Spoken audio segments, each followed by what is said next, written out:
Well, hello there. Good evening and welcome to the program. This is Daily Politics on Trust TV. I'm Abdullahi Ahmed. Thank you most kindly for joining us. Tonight on the program, we examine the issues shaping Nigeria's political and governance space, from the shifting alignments ahead of the 2027 general elections to the growing concerns over a rise in the cases of insecurity and attacks as it impacts vulnerable communities in different parts of the country. As political calculations gather pace and new alliances begin to take shape, many Nigerians remain focused on more immediate concerns: the state of governance, worsening security challenges, and what this means for the country's direction. Well, to help us unpack and navigate some of these issues, we're joined by former Executive Secretary of the National Health Insurance Scheme and someone who is unafraid of giving his 2 cents on some of these developing issues. Professor Usman Yusuf is joining us for tonight's conversation. Prof, it's been a while. Good evening, and thank you so much for joining the conversation again. Who told you I'm unafraid? Was I wrong by stating the obvious? Well, Prof, it's always good to have you. Thank you. Let's start with some of the latest developments. I know, like many Nigerians, you have your own concerns and opinions about what is playing out in the polity. But if you have to start with the latest and most talked about issue of the day, which is the politics of 2027, the last 72 hours has been interesting to say the least. The departure of Peter Obi and Rabi Musa Kwankwaso from the ADC and the subsequent ripple effect it has had on the conversation about who comes out winner or loser in the elections that is going to take place next year. Where do you stand on what has happened and the impact it is going to have on the choices before Nigerians next year? You want the honest truth is I'm not bothered. I truly am not bothered. I'm not.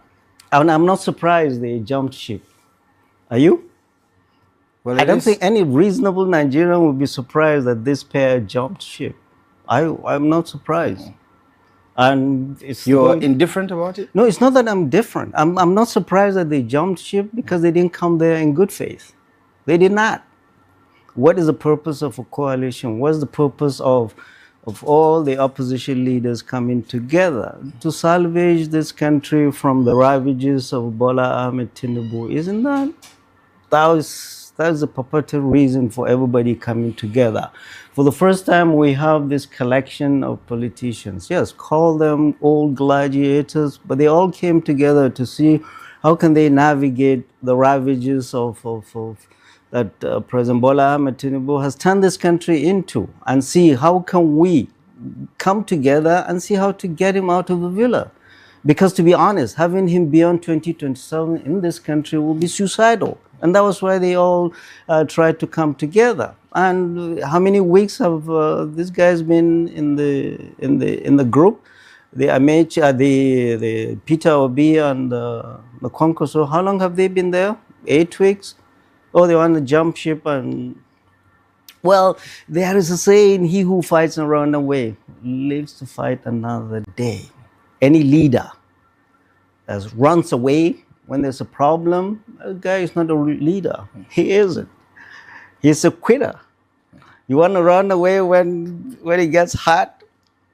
You've listened to their explanation, both Rabi Musa Kwankwaso and Peter Obi. Some would say they have valid reasons why they needed to jump ship, because it doesn't look like the ADC is as stable as the coalition would have Nigerians believe. Do you believe those reasons are cogent enough, or do you think they're excuses? Look, these are just excuses, and people can get excuses to do whatever they want to do in this crazy politics we have in this country.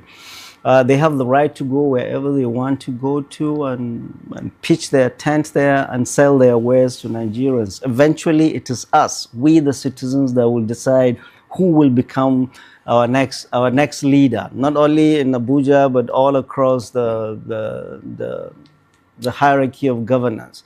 But clearly, it's not for whatever they did. It clearly is not for God or country or the people. It's for them. They say it's for Nigerians. That's what they say, but we are not fools. And who are they doing it for? For themselves.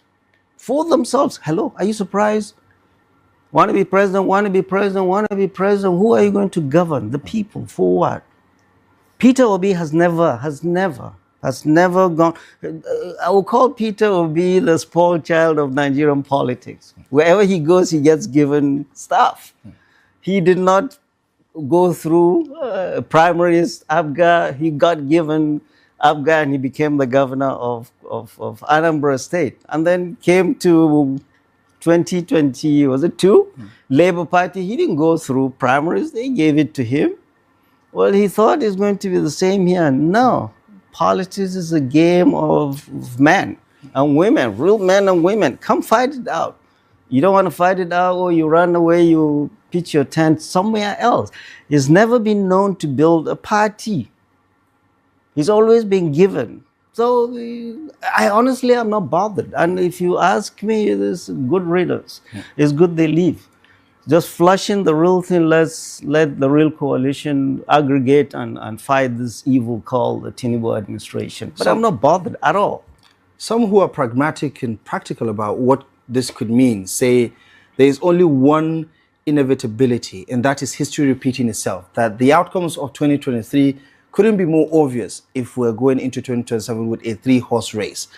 That Peter Obi on the candidacy of the ADC, NDC, whoever emerges, it is more likely Atiku Abubakar on the ADC and President Bola Ahmed Tinubu, the incumbent. There can only be one winner, and it's definitely not going to be Atiku or Peter Obi. Do you agree with that analysis? Unbelievable. Where are you guys getting all these things from? What are you guys smoking? I know you don't smoke, but... I mean, if it's Tinubu versus Atiku versus Peter Obi... Abdullah, just hang on. The Nigeria of 2027 is different from the Nigeria of 2022. President Bola Ahmed Tinubu came to this government, the villa, on where did he get his votes? Where did he get his votes? Come on, help me out. 62% of his votes were from Muslim North.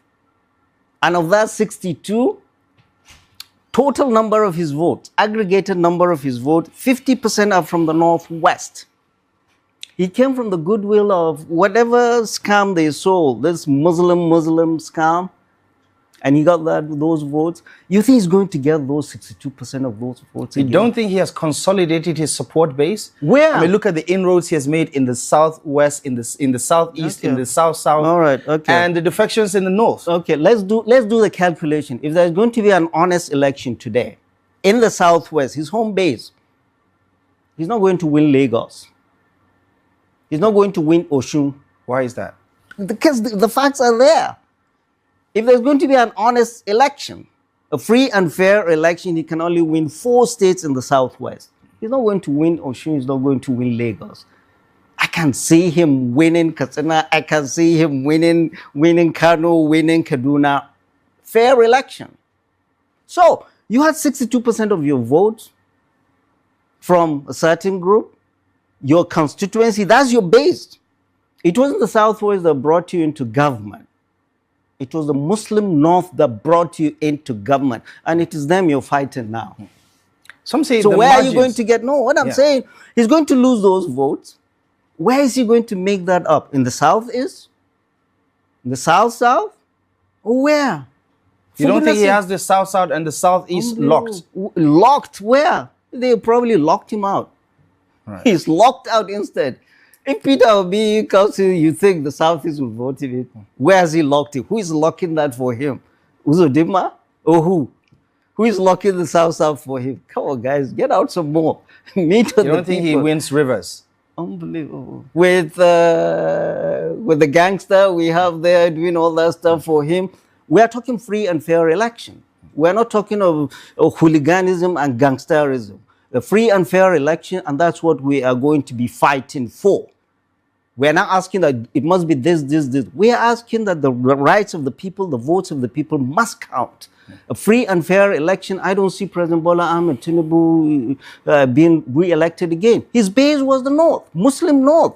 Where is he going to make up for the 62% deficit? Where?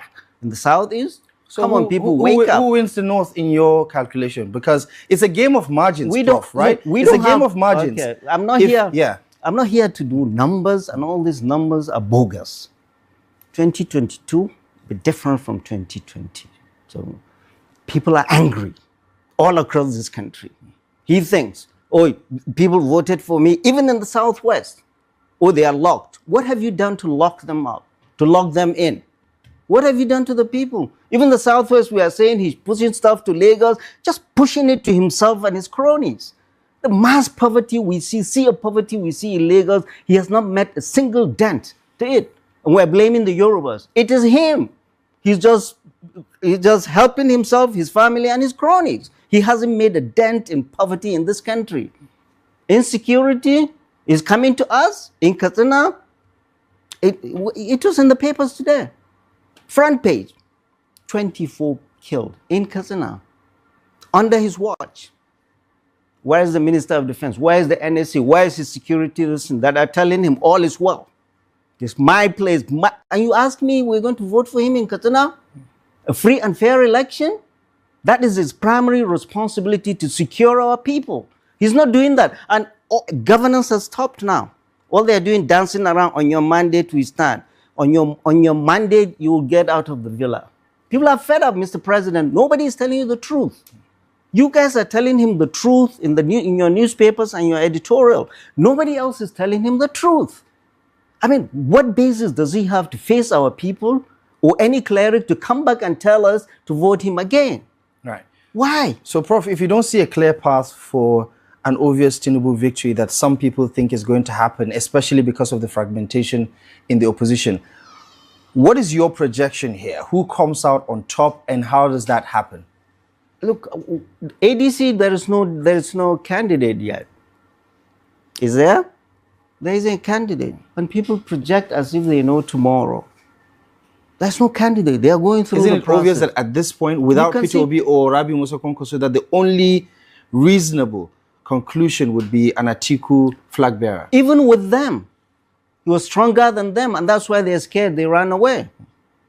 What did Rabi Musa Kwankwaso bring to ADC? Nothing. Nothing. But there has to be a legal process that everybody feels is included in the process. And that's how mature politicians behave. Not run away, not given numbers, I did this, I did this. No, there is a process trying to go through. And the government is trying to thwart that process with all these legal litigations going on.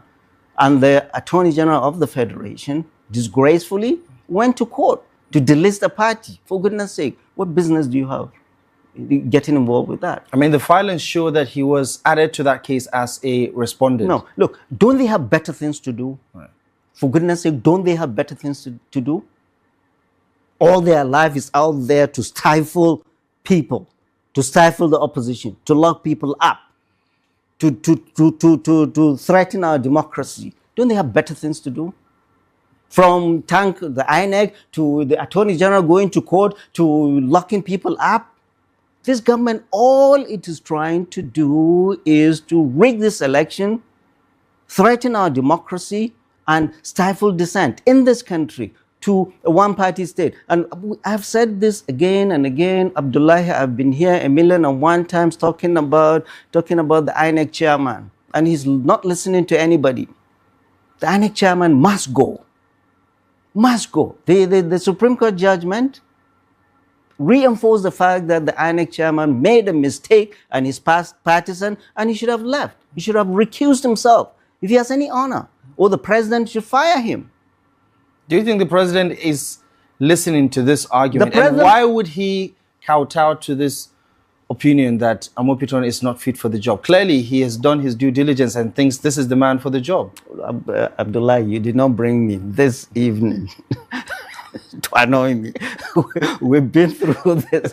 We've been through this before. And I've given you 1,000,001 reasons. Right. Clerics have given their reasons. Opposition leaders have given their reasons. The Supreme Court has given a judgment that showed what he did was a mistake, was clearly partisanship.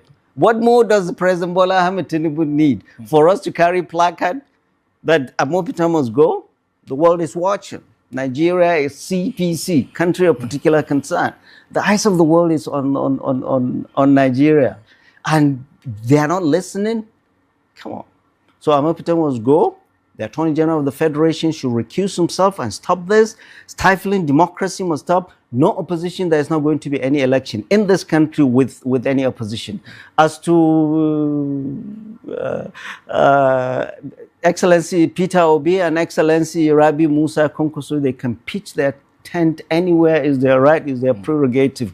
They're not going to make a dent at all in the outlook of this election. I'm telling you this for a fact. Are you projecting them coming second or third? Yeah. Now you're telling me to do all this projection. I mean, you have already inadvertently projected that Tinubu is going to lose. Tinubu right? will lose. Tinubu will come a distant third. I tell you this. Okay, what is Rabi Musa Kwankwaso going to add to the ticket of Peter? 1 million plus votes. From where? I mean, if we're going by the last. So he results, thinks this is the mistake people make. This is the mistake politicians make. You don't think a million vote is guaranteed? He thinks where he has those votes in his pocket, as if they're his chickens in his chicken coop. I mean, this is the arrogance of this politician that really irritates us. Oh, they're there. What have you done for them in the last 4 years, Mr. Rabi Musa Kwankwaso? To keep them and say, oh yeah, you are mine. The red cap and the shouting nonsense. Come on, this is serious. We are talking about the lives of millions of our people. And I will tell you, Peter Obi will be a hard sell in the North. He's an easy sell to the Christian North that he came and balkanized. Because all his campaigns in the North during the 2022 elections were in churches. I've seen him saying churches must take our country back, And that was why he got the Christian vote. 2027 is different. I will tell you why. This is coming after those lies of Christian genocide in the North. Remember? That made President Trump drop a bomb in Sokoto, the heart of the caliphate. All this was again Muslim North, lying against Muslim North, the Christian genocide. Who are the pushers of this? Obedience. They are supporters, absolutely. You remember there is a New York Times article. You remember that screwdriver merchant in Onisha that was writing all of this, that sent it to what's the name of this guy? Riley Moore and Ted Cruz. And you go to the United States, America, all those guys pushing Christian genocides are either obedience or IPOB. You're saying you're placing the blame on Peter Obi? Peter Obi will have people who support him. Let me tell you, you don't understand. Peter Obi has questions to answer in the North. There is, I don't know if you read literature in your secondary school. Julius Caesar. When Mark Antonio, they came to his oration during the burial of Julius Caesar. Say, friends, Romans, countrymen, lend me your ears. I come to bury Caesar, not to praise him. The evil that men do lives after them. The good is often interred with their bones. I say this because we are going to interrogate and question. That is the Muslim North, the northern Nigeria, will interrogate Peter Obi's tenure when he was the governor of Anambra State. What he did to northerners in 2022. We all know that. He deported them. He even made them have an ID card, their names, where they are from, what their occupation is.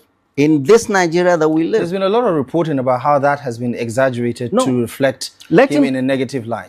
It is true. Did he not? It is the same Kwankwaso that have had to fly to Oka, go and sit with them and say, be careful. I have more Igbos in Kano living in peace than there are northerners throughout the southeast. So you better be careful. The same. So he will come to the north now and explain to us. And that is why Kwankwaso is the vehicle to sell him to the north. But we have his record to interrogate what he did to northerners when he was the governor of... Because if you ask him, I've seen a lot of his interviews, when he's asked, what is your manifesto? He says, I've done it in Anambra. I've done it in Anambra, I've done this, I've done this. So, Governor Peter Obi, yeah, we've seen what you've done in Anambra State when you are governor, vis-a-vis how you treated us, people, our people in the north. But he has also spoken admirably about the North's comparative advantage and how he said, listen, the secret to unlocking Nigeria's true economic potential lies in the North, especially in agriculture, how he talked about this could be the basis for an economic revival that could unlock jobs, that could fight poverty and address the security concern. If you have to just focus on looking forward, because yes, the past is the past and there are some checkered past that most of our politicians have to deal with. If you have to focus on his ideas for the North, for instance, does he get your vote? Unbelievable. I'm older than Peter Obi. I was born in 1960, he was born in 1961. I've seen the world more than he's seen. He's done his governance, he's a businessman. Every one of us, I know the North more than he does. He cannot come and tell me about the North. And this is the biggest problem. In the North, he does not understand what ails us. He doesn't, at all. 24 were killed, front page, Daily Trust. 24 were killed in Jikamshi, where I'm from. Does he know anything? The biggest thing that ails us in the North is insecurity. What does he know about insecurity in the North? How is he going to take care of the problems of insecurity in Jikamshi, Sayaya, Matazu, Maradu, Ngoshi? I've seen him come and give you all those bogus numbers. In Bangladesh, this, in Malaysia, this, mean nothing, nothing, absolutely nothing, nothing, absolutely nothing to our people. Nothing. You have to, I've seen him a lot. Oh yeah, in Bangladesh, they do this, in Malaysia, we don't care.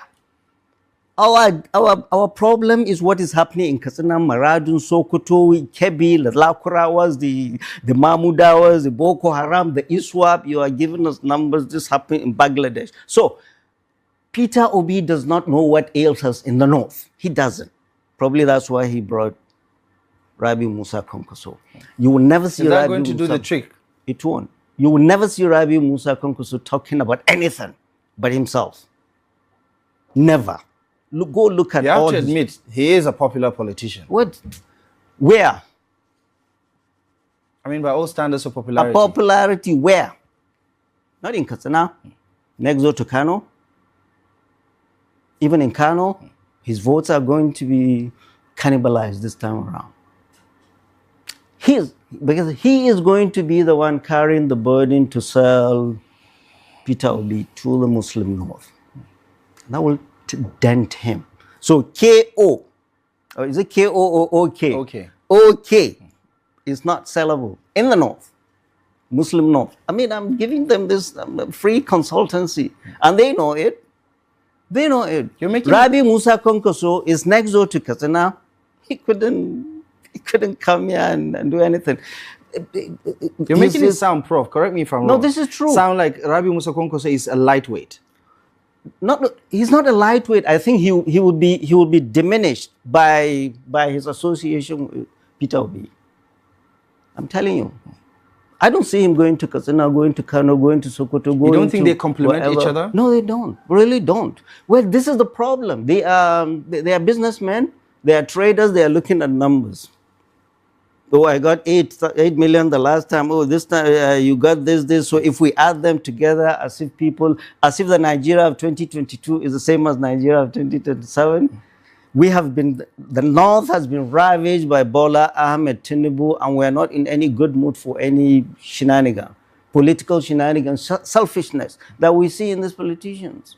Right. What about the rest of the country, Prof? I mean, you've focused and zoomed in on the North, but what about the rest of the country and the overriding sentiment that politicians should be respected? That even if you're not for Tinubu, you have to be for somebody who is from the southern part of the country, because by 2031, the expectation is that power will then shift to the North. Isn't that an important part of the conversation?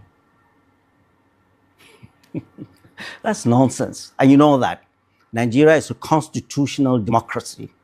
We know that. All this rotation nonsense that people are banding around, give me the constitution. Give me the constitution. Isn't that what we are, this where our constitution is? The North cannot and will not, and we will fight against the North being made just a farm for votes. For people just to come and harvest their vote because they say, oh, I'm this, oh, I'm Igbo, oh, I'm Yoruba, oh, I'm this. We have how many, even in Kaduna State alone, we have over 53 dialects. Go to Taraba, go to Plateau, go to, or Ejukun will say, I've never done, Kanuru will say, I've never been president. Or this will say, Nupe will say. So this rotation nonsense, forget it. It's not constitutional. You want to put it in the constitution, be our guest. What we are looking for is the best president that will govern this country. The North gave the South an opportunity to fill a candidate. Did they not? This is the best they could bring. Bola Ahmed Tinubu, that's killing our people. So I don't want to hear that this rotation, this North-South thing. Nigeria is a constitutional democracy. Everything must be in the constitution. And I'll tell you, after this, maybe after we finish this interview, people will be shouting the obedience and whatever, will be shouting, insulting and all that. I will not do it. Insult, threat, shout, threat of secession and abuse in social media will not do it. This our politics must be civil. The only way to win the hearts of people is to reach out to them. For people to be comfortable with you. You're insulting people, you're abusing people, you are threatening this, you are threatening fire and brimstone. If your people are not, you will never see that in the North. You will never see that in the North. And that is the politics. People must be civil, people must be responsible, people must go out and canvass the hearts and minds of the people. And you don't tell me my people in Katsina must vote Bola Ahmed Tinubu because he's from the North, or must vote for Peter Obi because he's from the South. Come on, people, we're operating a democracy, not craziness, not this rascality you see. Right, you talk about the best case scenario, free, fair, and credible election. What about the worst case scenario? How does it play out? And this is why we are talking. I mean, if all is well, why should I leave whatever I'm doing and come here and be talking? We've been warning. President Bola Ahmed Tinubu, all these things you're doing, what you're doing is brewing trouble. We do not see a free and fair election. Initially, we said it because you put an umpire, but it's not going to be just and fair to everybody. I've said it here 1,000,001 times. Number one. Number two, you are causing all this trouble in all these opposition parties so that you are the only candidate presenter in 2027. And I've said it loud and clearly. One party state in Nigeria has never happened, will never happen, we will fight it. If he wants to cause trouble in Nigeria, he can go that route. And I urge, and I ask for all his security and intelligence services to advise him and tell him the truth.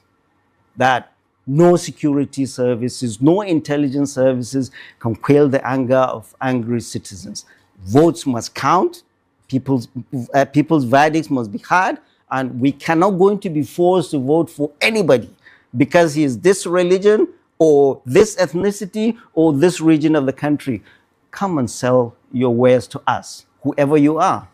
Is that a fair point to make, that the president is responsible for the instability or internal crisis that has rocked some of the opposition parties? You look at the Labour Party now, relatively stable, right? You look at the situation with the ADCs. Some would say it's 50 to 60% self-inflicted because of their inability to consolidate when they took over the party, or even how they took over the party. You look at the positioning of Rabi Musa Kwankwaso and Peter Obi and how their departure to ADC has caused this uproar, where just a couple of weeks ago, you all were friends, buddy in the coalition. Their departure now has forced this crossfire between allies that seemingly were all on the same page.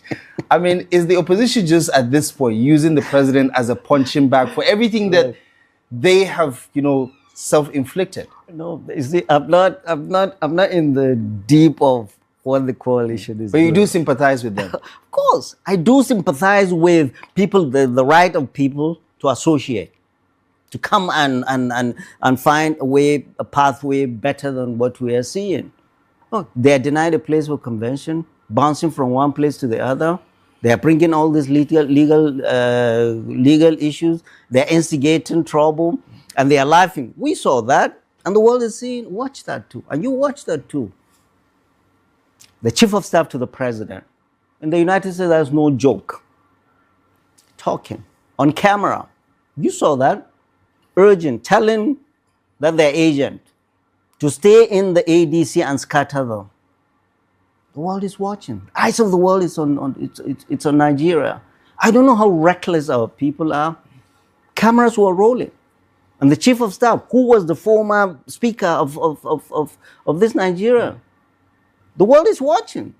And you think people will see that and say the villa has no hand in this?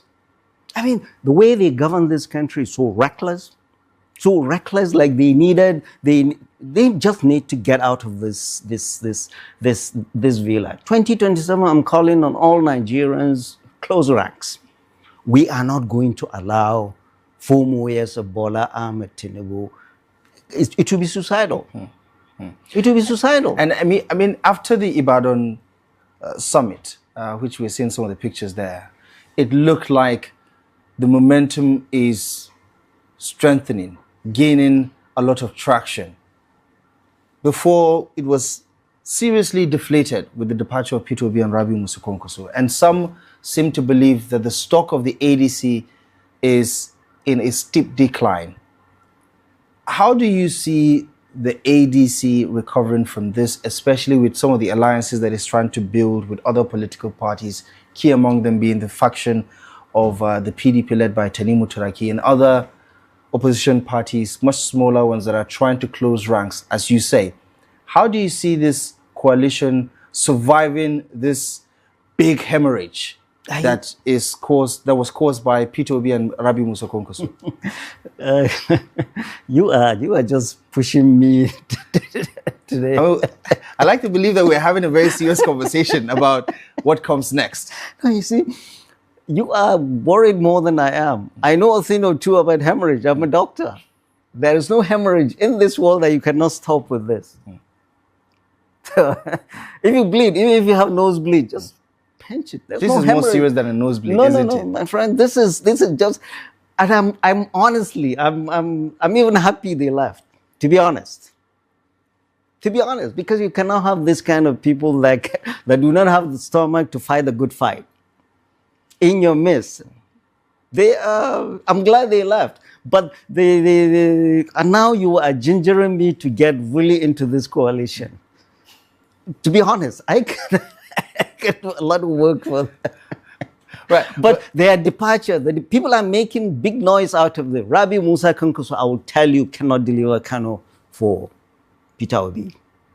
If you want to bet, I'm not a betting man. If you want to bet your salary and my pension, let's see. He cannot deliver. I don't have a stake in who wins. No. What I'm saying is a bet. It's a betting thing. You know, your salary and allowances and but you're 1,000% sure that Rabi Musa Kwankwaso cannot deliver Kano in 2027. Rabi Musa Kwankwaso cannot deliver Kano in 2027. I want him, I want Peter Obi to hear that. I want the people of Kano to hear that. And we will make sure about that. ADC wins, in your view? I'm not somewhere else. If you want to push me to ADC and fight for them, I'm honestly all ready. They are really irritating in the government and this other oppositions that have no stomach to fight the real fight. You want to fight? Come out and fight. If somebody that runs away, these are the kind of people you want to be your leaders. When there's heat, they run out of the kitchen. Come on. Let's talk about the issues, because for the most part, we're hearing the issues take the backstage, and the politics of the day seems to be dominated by big names, personalities, and things like that. How do you reckon this plays out, especially when the campaigns kick off? I mean, some would say we're already in the campaign season already. Officially, we're not. But how do you see the issues being discussed in the build-up to 2027? And is there a chance that arguments could be made for and against what the manifestos represent? Just a couple of days ago, the publicity secretary of the ADC, Bolaji Abdullahi, came and made strong statements about how Peter Obi does not understand the manifesto of the ADC and has not embedded himself with what the ADC actually represents, bringing about the question of whether or not the issues have a chance to dominate the conversations about what the APC is bringing to the table, what the ADC is bringing to the table, and what the quote-unquote third force NDC is coming to the table? How do the issues make it to the front burner? So for one, governance has stopped a year ago. And this suits President Bola Ahmed Tinubu. Throw them, let them be talking politics. Nobody is looking at real issues that the reason I was brought to do. The economy. People are suffering. Security. You reported daily killings. In my backyard, in my house. You are flying out, you go to Katsina now, you can't drive to Gidamutun there, you go to Kano, you have to go through Daura. Under his leadership. Under his leadership. Now we're talking politics. What manifesto? Who cares about manifesto? The ordinary people that vote. It's you and I that look at manifesto and we know that it's not going to be any different. You can talk all the manifesto you want.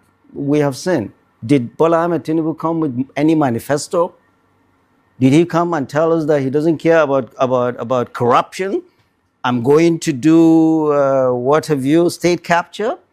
Did he come and say, oh, insecurity can continue? No, there's never been any government in this country, at least in the last whatever years, came with a manifesto, we're going to do this and did that. And now people are angry.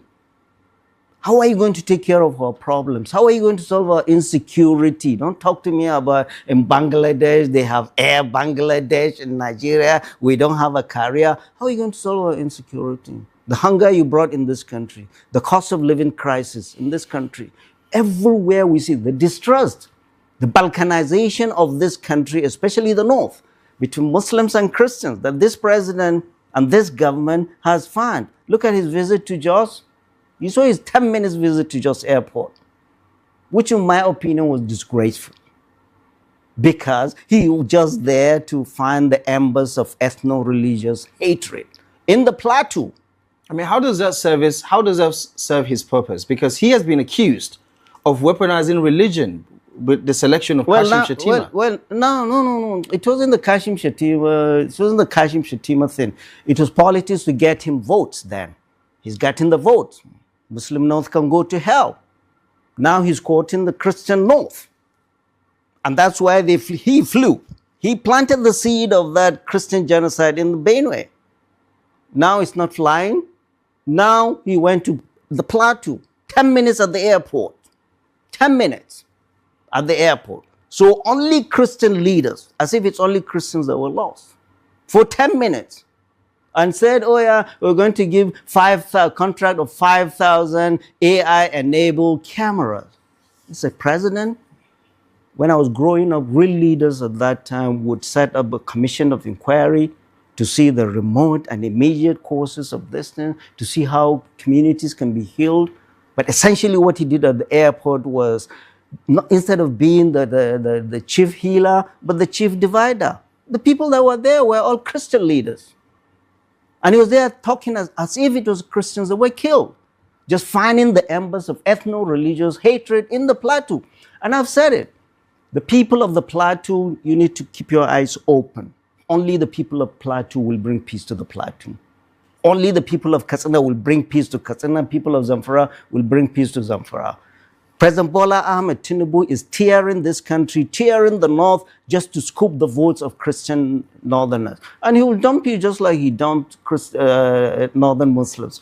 People of the plateau, you have elders, a beautiful place. I've been there. I love this place. This is not where it is. For the last, anybody born there for 35, 36 years, where has it gotten them? Last week, when the leaders, a delegation from the plateau, led by Governor Caleb Muftuang, visited the president, he said, quote, or at least he inferred, that his political opponents, people like you in the media, are weaponizing incidents and tragedies like what's playing out in the plateau, on the plateau, to make him look bad. And he said, quote, he's a stubborn politician. He's not going to fall for it.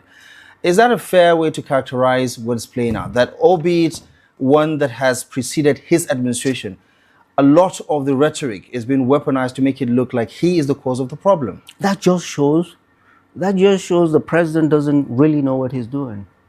Being glib, and saying it's somebody else that is causing this problem instead of his failure?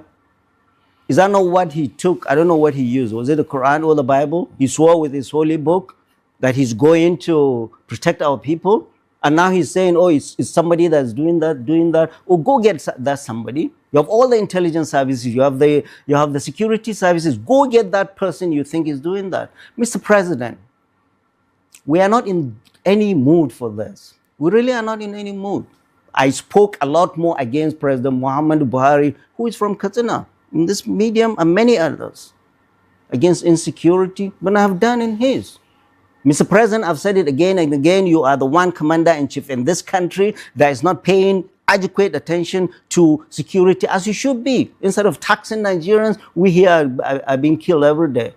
And you're finding the embers of ethno-religious hatred, particularly in the north. In the north. You are supposed to be the healer, bringing everybody close together. When you needed that cleric in Jos to sell your Muslim ticket, he is the one, the gospel of Muslim ticket, selling that all over the place. When you went to the airport, you didn't even have the courtesy to call him. You don't have the courtesy. You're saying the president is playing politics with insecurity. It's politics, absolute politics. And he knows that. You can take me to the villa, I will tell him that. And he knows that. It's all politics. Was there a Christian genocide in the north? Are only Christians killed in the plateau? What did his 10 minutes visit, a shameful visit at the airport in Plateau achieve? Finding the embers of ethno-religions instead of bringing elders and seeing how communities can live together. President Bola Ahmed Tinubu will leave, the Plateau will continue to bleed, Sokoto will continue to bleed, Zamfara, Kaduna and all that. He will leave this country a mess. But you've also said that only the people on the plateau can solve the problem of the plateau, in the same way Katsina, Zamfara and others. Absolutely. So you seem to have been absolving the president that he's not necessarily responsible. Directly, at least. Right? I mean, correct me if I'm wrong, Prof. That's my understanding of your statement. Abdullah, I don't know. Do you have an appointment with the Bola Ahmed Tinubu group? I'm just seeking clarity. I'm just seeking clarity. No, I mean, I've said it. No, Abdullah, I've always said, I'm a doctor, 43 years and counting today, 44 years and counting. Shagumi is a doctor and a cleric and a former military officer. We went into the forest and risked our lives during the time of President Muhammadu Buhari when he didn't want us to do. Why? Because nobody is going to solve our problem but us. All these things, all these plans are coming from Abuja, from people that know nothing about our people, have not worked and will not work. We have seen it. And that's why I say everybody must get involved, and the military know that security is not theirs alone. Hunger is a security issue. This trying to thwart our democracy is a security issue that, Mr. President, you need to pay attention to. All this religious balkanization is a security issue. Everybody must play his role. The world will be better tomorrow because you did your part today. And we're doing our part. Mr. President, you're not doing your part as the commander-in-chief. You're not. And let's just double down on the security situation, because we've seen somewhat of a lull for a couple of days, barring the incidents in Katsina. Do you believe that there is an uptick in terms of military operation? Because we've also seen some successes in the northeast and also in the north central. But there's also this concern that with the politics of 2027, you tend to see a heightened sense of insecurity, one that could also share some nexus with the politics of the day. Last night we were talking with Dr. Kurfi regarding the Jikamshi attack, and he says, listen, there is a direct correlation between the uptick in political activities and the attacks, because they seem to have some sort of direct correlation. More insecurity could give power to especially incumbency politicians. Talk to me about whether this could be a factor going into 2027. No, and I had the Senate President. The Senate President, who is number 3, talking cluelessly, glibly, that, oh, all this insecurity thing will come down after 2 weeks. Unbelievable. And that's what they are going to, that's what they are all telling the president. that it is politicians that are pushing, that are finding all this insecurity, then we're in serious trouble if this is what the president is hearing. He will sit and say, okay, let them kill themselves. We'll see after the election. This is what's happening. So you mean they killed how many? 5, 6 battalion commanders? Somebody sent them to kill them. They killed 2 generals there. And you don't have fuel, you don't have diesel, you don't have MRAPs, you don't have equipment. You're blaming the politicians. Your paper, the Daily Trust, published, front page. The Nigerian army was given 7% of 2025 budget, money budgeted for its equipment. How can we deceive ourselves and think there's going to be any improvement in security when you have this measly release to our security services? We are deceiving ourselves. We are deceiving ourselves. And you are saying, oh, is somebody, Mr. President, we are blaming you because you are not arming our military. You are not giving them what they require. You are making the people hungry. You are making the country, balkanizing the country. The corruption is on steroids. There's state capture in this country. 2023, 2024, 2025 budgets. The capital components of all the budgets have not been implemented. Where is the money? Where is the savings from fuel subsidy? Why is the savings? Why is the money from NNPC, from customs, from FIRS? Nobody is seeing that. You are getting loans all over daily. What is this money used for? Nobody is asking the right questions. The National Assembly, they're there dancing on your mandate we stand. And he's very happy now. People are all talking about politics. Governance is taking the backstage. Mr. President, your government, your administration has been an abysmal failure. And fellow Nigerians, 2027, re-electing President Bola Ahmed Tinubu and APC again will be suicidal. I've said this again and again in all fora in this country that I am privileged to appear. Right. So all this politics, it is nauseating me. My people are bleeding every day. People are talking politics. People are dancing. People are dancing. And if that does come true, that quote-unquote inevitability, that because of the fragmentation of the opposition, President Tinubu does win handsomely in 2027. I know you don't pray for that and you don't see that happening. What next? Number one, he's not going to win handsomely. If he wins handsomely, it is rigged. And there's going to be trouble in this country. Say no more. Number one, President Bola Ahmed Tinubu, I do not see any pathway for President Bola Ahmed Tinubu winning, regardless of handsomely. Number two, it's not going to happen. Number three, if it does happen, it will be the result of rigging election. If that happens, and I've said it again and again, I'm putting our international partners on notice. We should keep an eye on this country, CPC, country of particular concern. There's an election coming in 2027. All we are seeing is machination to rig this election. An INEC chairman that everybody disagrees with. You're causing trouble in all the opposition parties. You want to be the only party presented and the only person presented in 2027. That is a harbinger for serious trouble in this country. We are not going to allow that. We are going to fight that. And we're telling the world to keep an eye on Nigeria. End of story. I don't see him winning. Talk less of handsomely. How is he going to win? How is he going to win? I don't know. Maybe you have secrets somewhere that I don't. You cannot win. I don't see the pathway. I'm sure you're well aware that there are a lot of analysis out there about who the winners could be. On one hand, you have the ADC and their strategists telling them how they're going to win. The Obidi, Kwankwaso movement also have their own analysis and projections about how they're going to win. And the ABC also has their own projections about how they are going to win. Everybody believes that there can only be one winner and their own side comes out on top. But in the final analysis about what is at stake come 2027, you talk about the democracy that Nigeria has to protect. The president has time and time again talked about his lack of interest in one-party systems or one-party state. And the opposition has also talked a big game about what they're bringing to the table and how they're going to upstage the APC in 2027.